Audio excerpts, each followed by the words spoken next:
গুরুত্বপূর্ণ সূরা ইয়াসিন পড়ছেন, সূরা ফাতিহা পড়েন নাই, নামাজ হবে কি?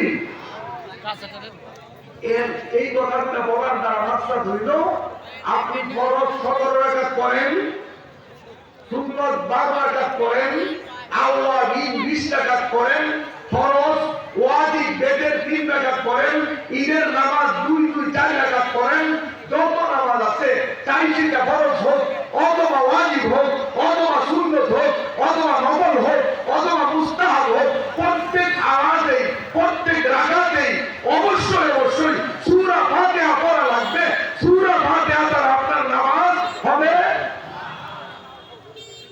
এই জন্য নামাজের স্টার্ট হয় সূরা ফাতিহা দ্বারা। এই জন্য সূরার নামকরণ করা হয়েছে সূরা ফাতিহা। প্রত্যেক নামাজে তেলাওয়াত করা হয়।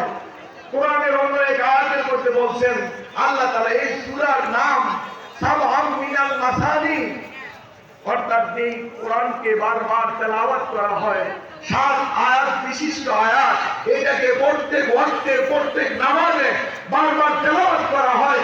এই জন্যই এই সূরার নামকরণ করা হয়েছে।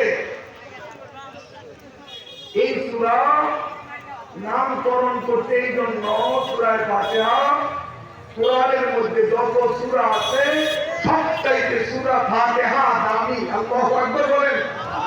যত সূরা আছে কোরআন শরীফের মধ্যে